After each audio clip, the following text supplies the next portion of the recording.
नमस्कार दोस्तों, कैसे हैं आप? मैं हूं गौरव और ये है ट्रांसफॉर्मेशंस। रिसेंटली हमें राजस्थान के जयपुर से एक बहुत ही दुखद हादसा देखने को मिला, जिसके अंदर एक जयपुर के सरकारी हॉस्पिटल सवाई मानसिंह हॉस्पिटल के आईसीयू में शॉर्ट सर्किट की वजह से आग लग गई और लगभग 6 लोगों की जान चली गई। और भी काफ़ी सारे मरीज हैं वो क्रिटिकल कंडीशन में और तमाम सरकारी और प्राइवेट हॉस्पिटल में उनको इलाज चल रहा है। और ये कोई ऐसा पहला हादसा नहीं है, इसी तरीके का हादसा हमें देखने को मिला था नवंबर 2024 में ही रिसेंटली, जब झांसी बेस्ड महारानी लक्ष्मीबाई मेडिकल कॉलेज के एनआईसीयू में दरअसल नियोनाटल इंटेंसिव केयर यूनिट में शॉर्ट सर्किट की वजह से आग लग गई और लगभग 11 नवजात शिशु के 11 नवजात बच्चों की जान चली गई।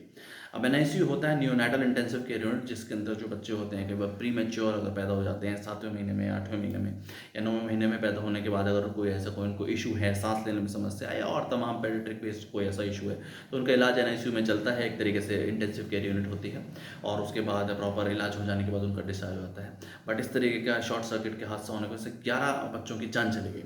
अब समझने का ये इशू है कि इस तरीके के हादसे होते क्यों और इस तरीके के हादसों से हम क्या सीखते हैं, या रिपीटेटिव में इस तरीके के हादसे होते चलेंगे। कोई भी राज्य की सरकार हो, भले ही वो केंद्र की सरकार हो, भले ही रीजनल पॉलिटिकल पार्टी की सरकार हो, उनका एक प्रॉपर फंड है। आम जनता, आम जनमानस टैक्स देके उन सबको, सरकार को फंड देने का काम करती है और उसके बाद जो सरकारें होती हैं उनके अंदर प्रॉपर मंत्री हैं या प्रॉपर फंड एलोकेशन है, जो इस तरीके की तमाम सरकारी हॉस्पिटल्स या सरकारी इंफ्रास्ट्रक्चर, भले वो स्कूली शिक्षा हो या हेल्थ केयर हो, या इन सब लोगों की सैलरीज हो या प्रॉपर इंफ्रास्ट्रक्चर फैसिलिटीज़ के लिए एलोकेट किया जाता है। उसके बाद इस तरीके के हादसे क्यों होते हैं? देखिए, इंफ्रास्ट्रक्चर हो या फायर सेफ्टी हो, मेंटेनेंस हो, ये सिर्फ और सिर्फ सरकारी काम है और एक तरीके से राज्य की सरकार है, उनका भी इस तरीके का प्रॉपर फंड है। तो इस तरीके के हादसे रिपीटेटिव में क्यों होते हैं? क्या जो हमारे रिप्रेजेंटेटिव हैं, जो हमारे प्रतिनिधि हैं, जो एमएलए हैं, जो उस पर्टिकुलर एरिया को रिप्रेजेंट करते हैं, उनको क्या फ़र्क ही नहीं पड़ता?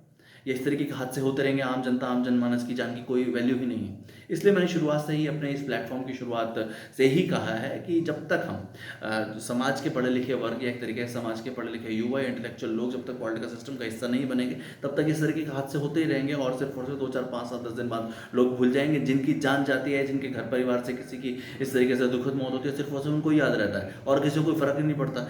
सिमिलर तरीके के हादसे हमें देखने को मिलते हैं अलग अलग राज्यों से और वो सरकारी हॉस्पिटल में कोई व्यवस्था वहीं की वहीं।